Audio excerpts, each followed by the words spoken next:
তিনি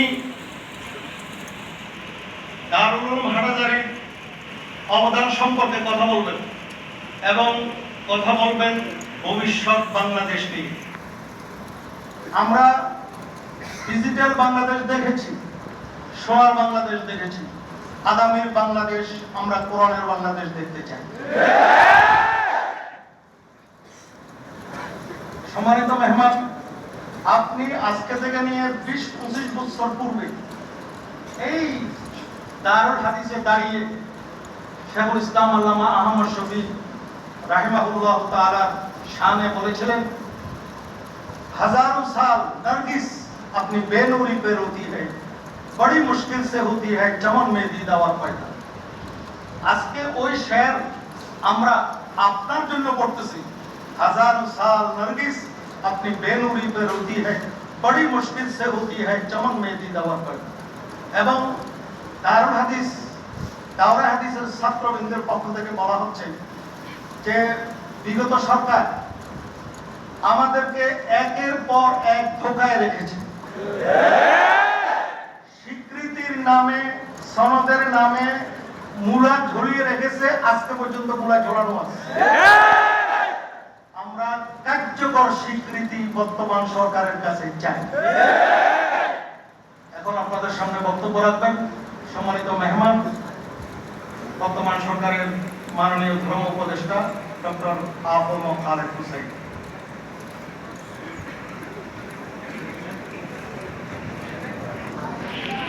बिस्मिल्लाहिर रहमानिर रहीम नहमदुहु व नसल्ली अला रसूलिल करीम अम्मा बाद। বাংলাদেশের ঐতিহ্যবাহী মাদ্রাসা উম্মুল মাদারিস আজহারুল বাঙ্গাল হাটহাজারী দারুল উলুম ইসলামের আজকের এই বিশাল সমাবেশে মোহতরম সভাপতি হযরত মোহতরম সাহেব, हजरत महीर मोहतम साहब, हजरत नायब मोहतम साहब, हजरत शेखुल हदीस, मुहद्दिसीन किराम, असातिज़े आज़म, तालिबान उलूम नबूवत। হাটহাজারী মাদ্রাসার সাথে আমার কলিজার সম্পর্ক আছে, মাদ্রাসার সাথে আমার কলবের সম্পর্ক আছে। এই দিনে আদারায় আমার শ্বশুর খতিব আজম হযরত মাওলানা সিদ্দিক আহমদ সাহেব প্রায় 14-15 বছর এখানে মুসলিম শরীফের উস্তাদ ছিলেন, মুহাদ্দিস ছিলেন। পরে লেখাপড়া এখানে করেছেন, এখানকার সাহার উপর যখন গেছেন এবং শেখুল ইসলাম হযরত আল্লামা আহমদ শফী সাহেব হাতে আমি বাইআত হয়েছি এবং আল্লামা জুনায়েদ বাবু নগরী সাহেবের দোয়া পেয়েছি। তিনি আশা করেছিলেন, আল্লামা জুনায়েদ বাবু নগরী রহমাতুল্লাহ আলাইহি, আমি কলেজে 26 বছর শিক্ষকতা করেছি চট্টগ্রামে, এরপরে আন্তর্জাতিক ইসলামী বিশ্ববিদ্যালয়ে 2 বছর শিক্ষকতা করেছি। তো ওনার একটা আরজু ছিল আমি যেন জীবনের একটা পর্যায়ে একটা হাদিসের দরস দিই। তো ওনার চেষ্টায় আমি শ্রী মাদ্রাসায় প্রায় 4 বছর হবে তিরমিজি আউয়াল দরস দিতাম। এখন আমি এটাই নমতি খালি শহর এবং মসজিদে খুতবা দিতাম, এটাও বাদ দিছি, ইউনিভার্সিটিও বাদ দিছি, শ্রী মাদ্রাসাও আর দেওয়া সম্ভব নয়। জীবনের একটা ক্রান্তি লগ্নে চলে আসছি। আল্লাহ যতদিন কাজ করার শক্তি দেন করবো, আল্লাহ তাআলা রহমত কামনা করবো, আপনার দোয়া কামনা করবো। হাটহাজারী মাদ্রাসা সারা বাংলাদেশে হাটহাজারীর আপনা, হাটহাজারীর ছত্র ছড়িয়ে ছিটিয়ে আছে। এলমের এত বড় খেদমত বাংলায় অন্য কোনায় তারা করতে পারে না।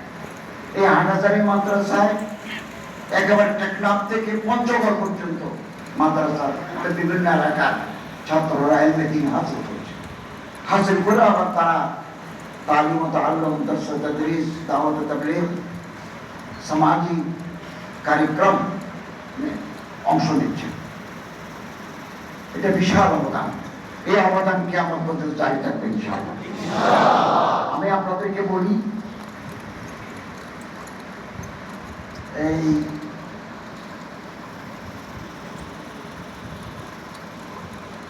আমি তো ধর্ম মন্ত্রণালয়ের মন্ত্রী বা উপদেষ্টা, আমার মন্ত্রণালয়ের অধীনে খ্রিস্টান কল্যাণ ট্রাস্ট, বৌদ্ধ কল্যাণ ট্রাস্ট, হিন্দু কল্যাণ ট্রাস্ট, ইমাম মসজিদ কল্যাণ ট্রাস্ট আছে। আমি সবগুলো ট্রাস্টের চেয়ারম্যান। আমি মুসলমানদের যেমন মন্ত্রী, আমি হিন্দু বৌদ্ধদেরও মন্ত্রী। অতএব আমাকে হাটজারি মাদ্রাসায় যেমন আসতে হয়, আমাকে শীতে কালী মন্ত্রী করতে হবে। It is necessary. আর না হলে আমি রাষ্ট্র চালাতে পারবো না।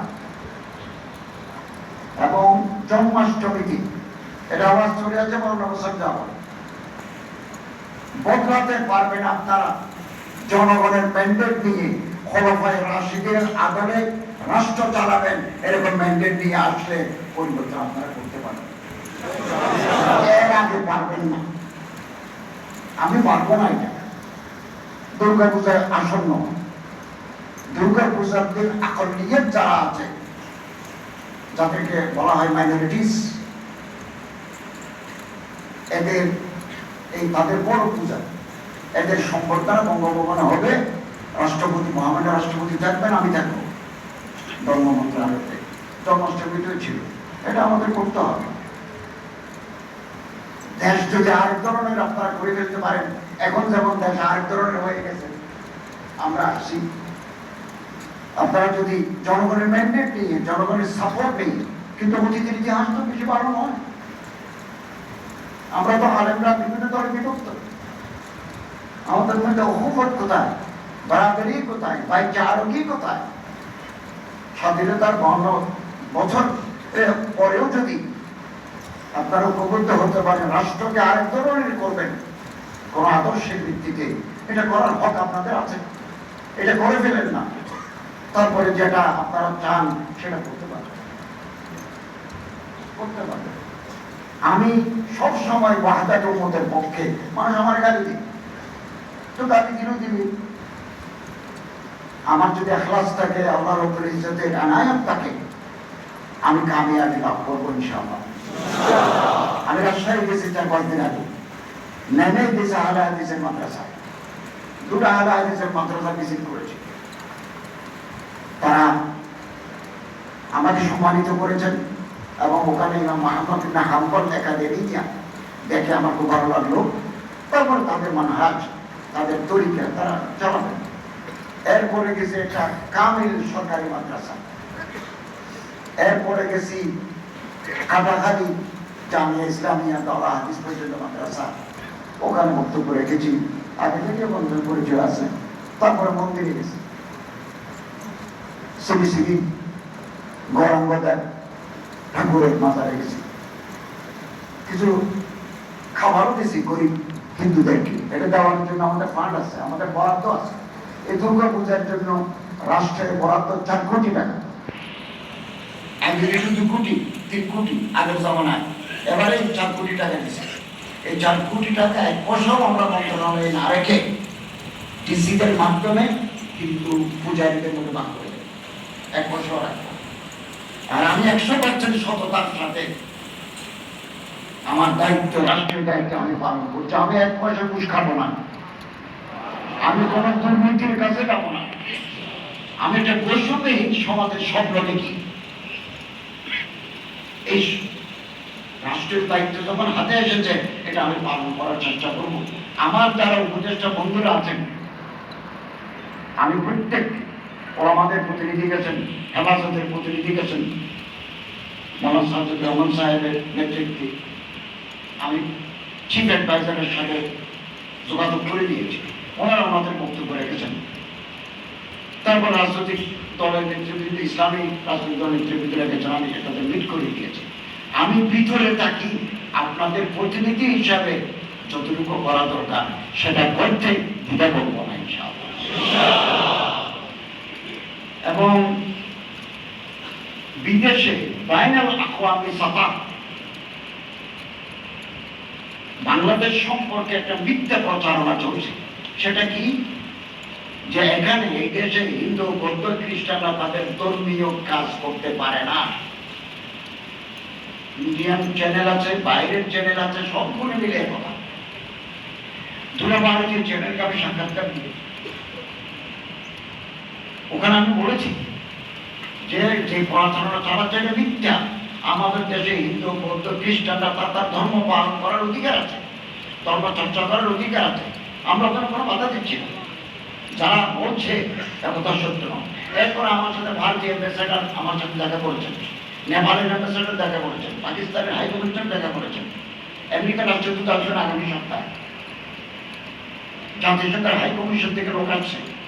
তারা প্রত্যেকে বলতেছে we have been concerned about the persecution of the minorities in Bangladesh. কিন্তু আমি categorically denied their objections, their complaints, their allegations. আমি বলেছি একথা সত্য নয়, একথা সত্য নয়। হিন্দুদের বাড়িঘর যদি কোথাও নষ্ট হয় বিপ্লবের কারণে, তো মুসলমানদের বাড়িঘর নষ্ট হয়।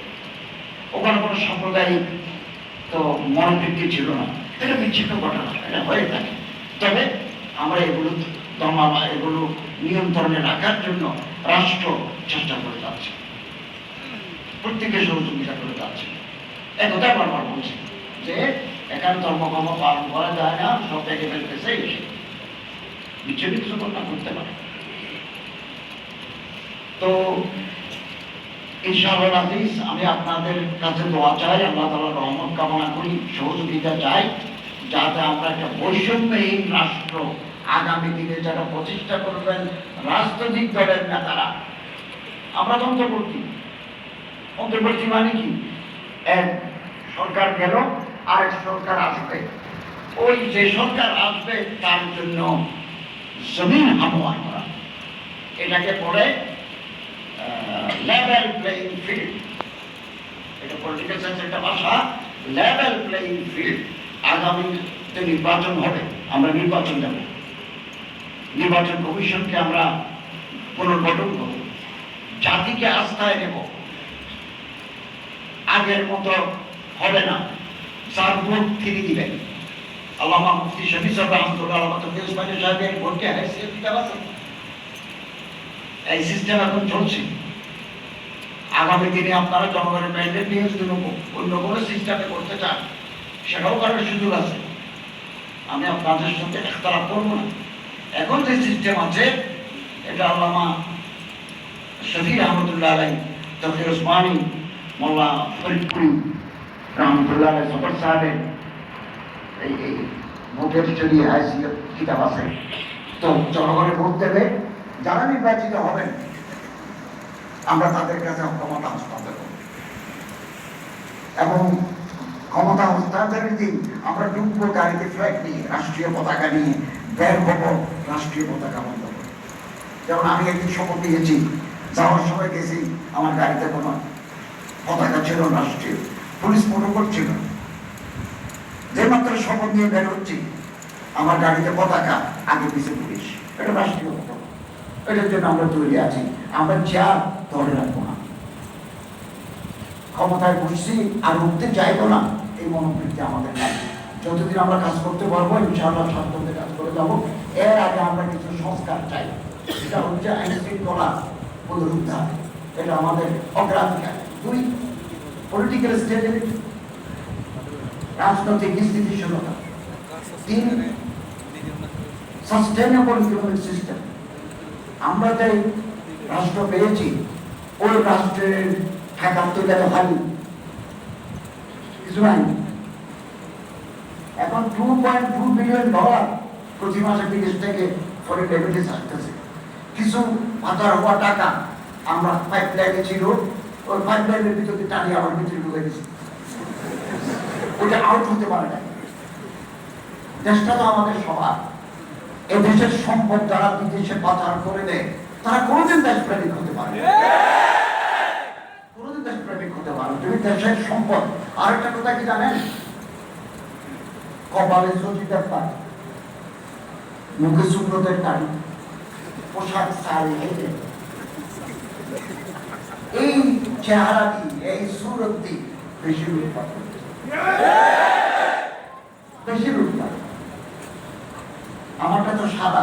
এগুলো অন্য রঙের আছে, এটা ঠিক। আমার রং আছে, কত ধরনের রং আছে, এটা ঠিক। দুবাই, সিঙ্গাপুর, কানাডা, কয়টা বাড়ি লাগে? আমার তো চট্টগ্রামে থাকার জায়গা নাই।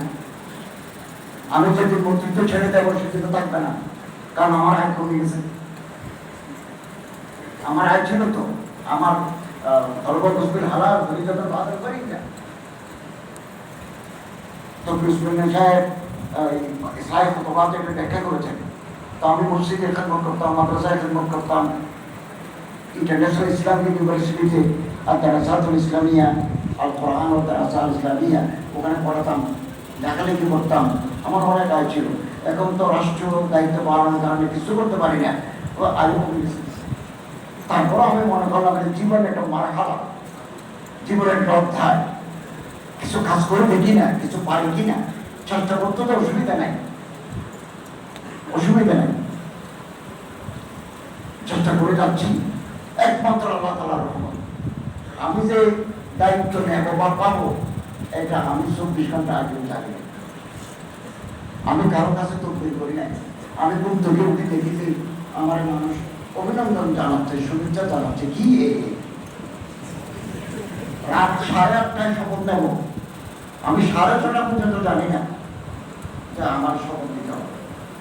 ঠিক 7টায় আমার ফোন করে ক্যাবিনেট সেক্রেটারি বললেন যে মহামান্য রাষ্ট্রপতি আপনাকে উপদেষ্টা নিয়োগ করেছেন, 8:30টায় শপথ, আপনি বঙ্গভবন চলে আসবেন, আমার গাড়ি পাঠাচ্ছি, আপনি কোথায় আসছেন? তো আমি ফাঁসে ছিলাম, তো গেছি। এটা তুমি জানি কি না,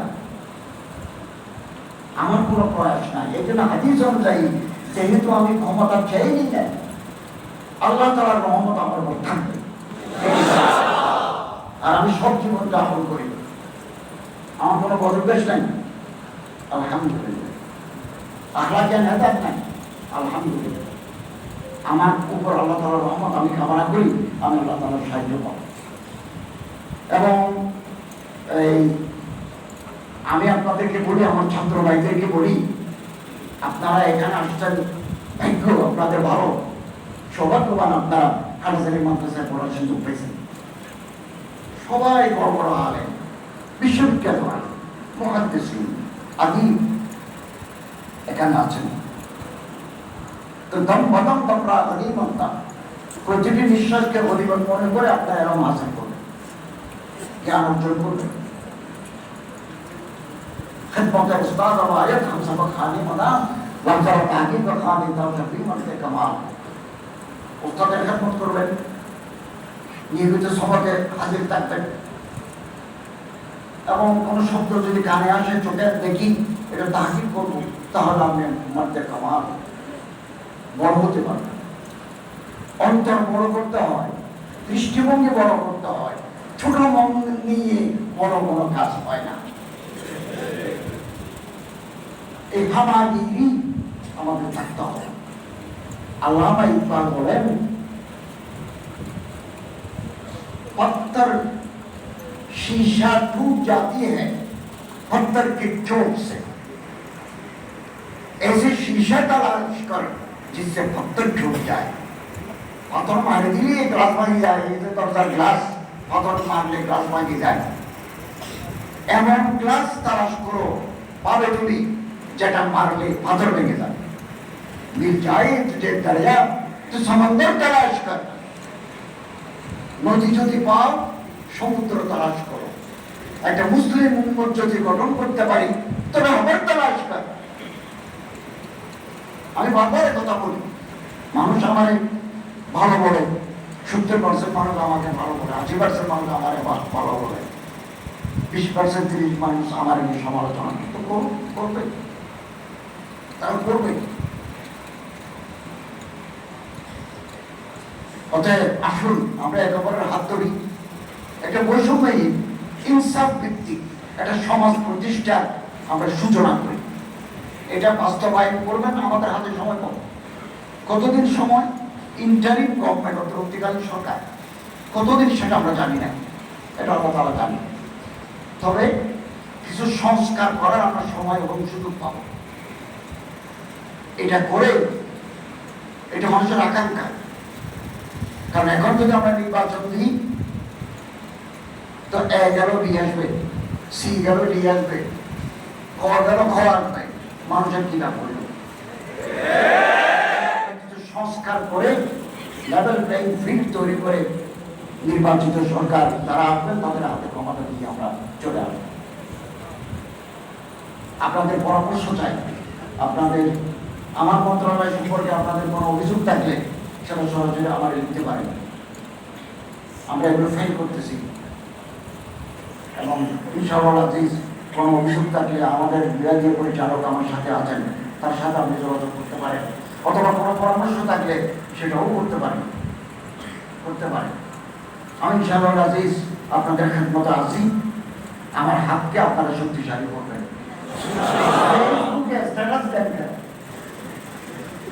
আমাকে বলেন না, আমি মেঘনা বলে দিলে হয় ঢাকা চিরকম, আমি তো আসি, আপনি আমার চিঠি লিখতে পারেন। এটা না ইসলাহিক তরিকা। ফেসবুকে দিয়ে ওই ফেসবুকের লিডার বাড়ালে আপনারা তো লাভ হবে, কিছু টাকা পাবেন, অথবা এই হবে জাতির প্রতি হয়ে গেল। আমি মানুষ, আমার তো ভুল হতেই পারে। তো আপনি আমার ইসলাম করেন, আমাকে আপনি ফোনে পাবেন না। আমার 6 জন চাকরি করেন, 6 জন, তো আমার পাবেন না, কিন্তু আমার পিএস থেকে পাবেন আপনি। আমার পিএস, আমার এপিএস, আমার পিও, আমার অ্যাসিস্ট্যান্ট 6 জন আছে, ওরা সব মোবাইল নিয়ে বসে আছে। আপনি ওখানে আমার কথা হুসুর লক্সিস আপনি ধরে দেন। আমি তো মানুষ, আমি ইসলাম হয়ে যাব। ফেসবুকে লাল করি, ফেসবুকে সবুজ দিই, এগুলো করে বাহাদুরি হবে না, এগুলো আল্লাহ তাআলা আমাদের সবাইকে হেফাজত করুন, আমিন। আমাদের হযরত মুহতামিম সাহেব কিছু কথা বলেছেন। আচ্ছা, হজ কমানোর জন্য আমি খুব আপ্রাণ চেষ্টা করছি, কিন্তু কিছু ক্ষেত্রে বাধা আছে। যেমন আমি নিজেও জানতাম না প্রতিটি হাজির জন্য সৌদি গভর্নমেন্টকে একটা টাকা দিতে হয়। এটা এমন কম নয়, আমি এটা জানতাম না। মিনা, মুজদালিফা, আরাফা ওই সমস্ত এলাকায় এ বি সি ডি এবারে ভাগ করে রাখছেন সৌদি গভর্নমেন্ট। আপনি এ জমে থাকলে এক ভাড়া, বি জমে থাকলে আরেক ভাড়া। এগুলো ডলারে প্রতিটি হাজিদের জন্য সৌদি গভর্নমেন্টকে দিতে হয়, ওখানে নিবন্ধন করতে হয়। মিশর থেকে গতবার কিছু অনিবন্ধিত হাজি আসার কারণে মারা গেছেন, রাস্তায় পানি না হয়ে মারা গেছে। ওরা বললো রেজিস্ট্রেশন করো নাই, রেজিস্ট্রেশন করলে তো আমি ঘর দিতে হবে, তোমার খাবারের পানি দিতে হবে। তুমি যে আপনি টুরিস্ট ভিসা নিয়ে ঢুকে গেছো, তো আমি তোমার পানি করতে দেব। তো এই জন্য ওখানে একটা বড় অ্যামাউন্ট দিতে হয়, বিমানে একটা বড় অ্যামাউন্ট দিতে হয়, মক্কা মদিনা হাজির অবস্থার জন্য একটা বড় অ্যামাউন্ট দিতে হয়। এই 3টি অ্যামাউন্ট দিলে প্যাকেজটা হয়। আমি গতকাল বাংলাদেশ বিমানের এমডি সচিব ওনাদের নিয়ে মিটিং করেছি। আমি ওনাদেরকে বলেছি বিমানের ভাড়া 70,000 টাকা দিয়ে যদি আমরা করতে পারি, 1,94,800 টাকা লাগবে কেন হজ করার জন্য, বলেছি এটা। এবং তারা আমাকে আশ্বাস দিয়েছেন আমরা এটা কমাবো, ডেডিকেটেড হজ ফ্লাইট যারা হাজি টানবে, আসার সময় তারা প্যাসেঞ্জার পায় না, বিমান খালি আসতে হয়, কিছু জমজমের পানি নিয়ে আসে, তাহলে বিমানের ফুল কস্ট জ্বালানি খরচ আছে। তবে বরং জ্বালানি খরচ থাকলেও তো আপনার ইনফ্লাইট ক্যাটারিং, বিমানের ভিতরে যে যাত্রীদের চা পানি দিতে হয়, খাবার দিতে হয়, এটা তো দিতে হচ্ছে না, এটা তো আপনার পাশে। তিনি আশ্বাস দিয়েছেন যে আমাদেরকে তিনি কমাবেন। ইতিমধ্যে আমি মিশর airlines, Egyptian airlines, Saudi US Bangla airlines নিয়েছি। তার কত টাকায় ঢাকা জেদ্দা টানে এটা নিয়েছি। আমাদের চিফ অ্যাডভাইজার সাহেব বিমানমন্ত্রী, ওনাকে আমি বলেছি বৃহস্পতিবার, কালকে 11:30 মিনিটে বলে গেছে, আমি আবার বলবো। তিনি বলছেন আপনাদের সাথে আমি বসবো। ফলে বিমানের ভাড়া ইনশাআল্লাহ আজিজ 1,94,800 থাকবে, এটা কমিয়ে আনবে। 24 তারিখ সৌদি আরব যাচ্ছি, সৌদি হজ মন্ত্রীর দাওয়াতে। এখানে যেখানে ঘর ভাড়া হয় আমি স্পট দেখবো, ঘর ভাড়াতেও আমরা ক্ষতিপূর্ণ কমাতে পারি। সৌদি যেটা বাদ এটা কমানোর সুযোগ, এরকম বিশ্বব্যাপী ওনারা প্যাকেজ ঘোষণা করছেন। এর জন্য একটা দুইজনে আমরা তাবু দেবে মিনাতে আরাফাতে, এই তাবুর খরচ, ওখানে পানি বিদ্যুৎ এগুলোর খরচ তারা নেই, সারা দেশে ব্যাপী নেই। তারপরে আরো কিছু মাসাইল আছে, এগুলো নিয়ে আমি মাননীয় হজ মন্ত্রীর সাথে এগুলো কথা বলবো।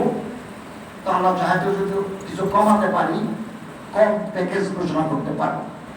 আমরা সাধারণত মিসফেলা পুকুরের আশেপাশে নেই, এটা 1.5 কিলোমিটার ফ্রম হরিকাবা। আমরা যদি আরেকটা দূরে করে নিই, ডবল নিই, তাহলে আরো অনেক টাকা আমরা কমাতে পারি। অর্থাৎ একটা প্যাকেজ না করে দুইটা প্যাকেজ আমরা ঘোষণা করতে পারি। একটু দূরে হলে কম প্যাকেজ, একটু কাছে হলে আর একটু বেশি প্যাকেজ। এখানেও আমরা কমাবো, ওখানেও কমাবো। এবং পানির জাহাজে হাজিদের মক্কায় সৌদি আরবে গমনাগমন নিয়ে আমি মাননীয় মন্ত্রীর সাথে কথা বলবো। এখন সুদান, মিশর, এই দুটো দেশ জেদ্দা সমুদ্র বন্দর ব্যবহার করে হাজিদের ঢুকায়। আমি মাননীয় মন্ত্রীর কাছে প্রস্তাব করবো, টোকেন এজ এ টোকেন আমাদেরকে যদি 3000 হাজিও পারমিশন দেন, আমরা প্রথমবার জাহাজে পাঠাইতে কিনা, সুবিধা কি অসুবিধা কি, যদি এটা ভালো ফায়দা দেয় তাহলে ম্যাক্সিমাম 3টা প্যাকেজ ঘোষণা করতে পারে। একটা বিমান পথ, আরেকটা হচ্ছে পানির পথ। এটা যদি সৌদি গভর্নমেন্ট মন্ত্রী মহোদয় অ্যালাউ করে, তিনি যদি এজাজত দেন, আমরা চিন্তা করতে ছোট্ট প্যাকেজ আমরা এবার ঘোষণা করতে পারি কিনা, এটাও চেষ্টা করবো ইনশাআল্লাহ আজিজ। আগের তুলনায় এখন আমরা যেহেতু স্থিতিশীল গভর্নমেন্টের দিকে যাচ্ছি, ইনশাআল্লাহ আজিজ হজের টাকা কমাতে পারবো বলে আমার বিশ্বাস। এই অ্যামাউন্টটা খুব বড় হবে না, যতটুকু হয় কমাতে পারবো। আমি এই মেসেজ সবার কাছে দিচ্ছি। দ্বিতীয়, দরা হাদিসের সনদ, এটা দিচ্ছেন, আপনারা পাইছেন। এটার মাঠ পর্যায়ের কার্যকারিতা নাই, তো নাই। এটা কি আপনাদের পরে এনে দেবে কোনো গভর্নমেন্ট? আপনাদের তো দাবি জানাতে হবে। হাইয়াতুল উলিয়া বিল মাদারিসিল কওমিয়া, রেফাকুল মাদারিস, আওয়াজ উঠুক না। এগুলো করবে শিক্ষা মন্ত্রণালয়। শিক্ষামন্ত্রীর সাথে তিনি অনেক মহাকার এবং অনেক বয়োবৃদ্ধ মানুষ, আমার খুব সম্মান করেন, ইজ্জত করেন। তো আমি ভিতর থেকে শক্তি দেব, আপনাদের পক্ষ হয়ে কথা বলি। তুলতে হবে আপনাদের, তো আপনারা নিল কে দেবে? দুনিয়াতে কোনোদিন হয়? আমি উপর থেকে দিলাম, আপনি মুখটাও খুললেন না, তো আমার মধু তো বাইরে চলে যাবে ভাই। আপনাকে মুখ খুলতে হবে। এই পর্যন্ত তো হাইয়াতুল উলিয়া অথবা গভর্নমেন্ট মাদ্রাসা থেকে কোনো মানুষ শিক্ষামন্ত্রীর কাছে যায় না। একটাও আমাদের প্রতিনিধি গেছেন 4 মাসের আগে শিক্ষামন্ত্রীর কাছে, যে শিক্ষা ব্যবস্থা আমরা 100% ইসলামী চাইবো না, ওনারা বলছেন।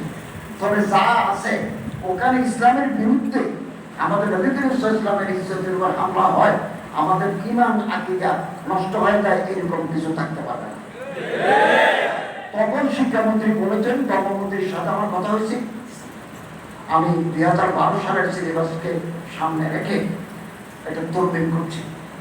আশা করি আপনাদের চাহিদা পূরণ হয়। ওনারা আবার আমার কাছে দেখা করতে আসছেন।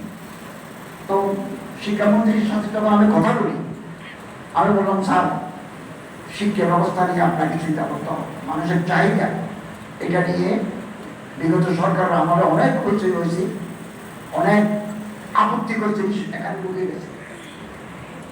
তিনি বললেন, আমি এক্সপার্ট দিয়ে এগুলো পরীক্ষা করাচ্ছেন, 2012 সালের আগেগুলো থাকবে না। তিনি বললেন, আগে যে উল্টাপাল্টা ছবি ছিল এই ছবি নেই, এখন টুপিওয়ালা ছবি দিচ্ছি।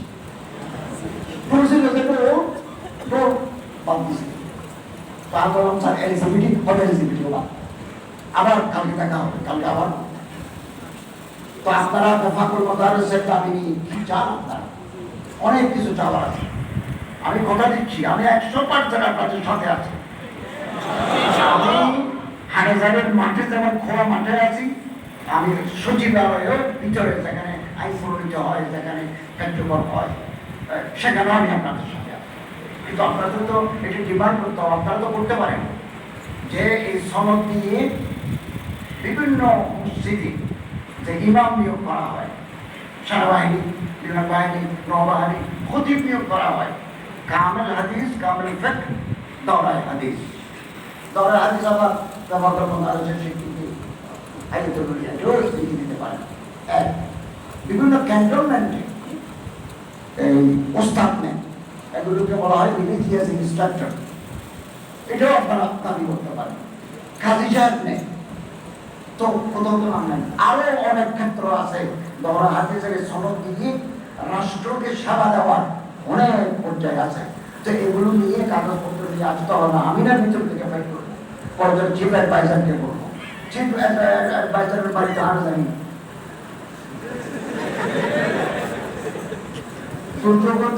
মুক্তিযোদ্ধা মন্ত্রী ফারুক আজমের বাড়িতে আরো জানি, অর্থমন্ত্রী নুরজাহান বেগম আরো জানি, নুরসোয়া বেগম, মুর্শেদা, ফরিদা, রেজওয়ানা, ওরা বিভিন্ন মন্ত্রণালয়ের দায়িত্বশীল। অনেকে আমারে বলেন আপনি মেয়ের মাঝে করছেন। আমি বললাম ভাই, আমাদের চেয়ারের উপরে প্রত্যেকের কার্ড আছে, নাম লেখা। আমি আরেকটা সিটে বসতে পারবো না, আমি মাননীয় আরেকজন মন্ত্রীকে বলতে পারি আপনি একটু উঠে অধিকার এটা তো স্টেট ম্যানেজড, এর কাঠামো তৈরি হওয়া আছে আগে থেকে, আমি কি করতে পারি? অনেকে আমার বলছে আপনি শপথ নেওয়ার সময় মহিলা পাঠক দিলেন, আমি বললাম এটা তো রাষ্ট্রপতির নির্ধারিত, রাষ্ট্রপতির নির্ধারিত। তো ওনারা তো আমার চিনেন না, আমি বুঝুন। পরে টেলিভিশনে আমার কথা শুনে বলতেছেন আমরা তো আপনাকে চিনি নাই। এরপরে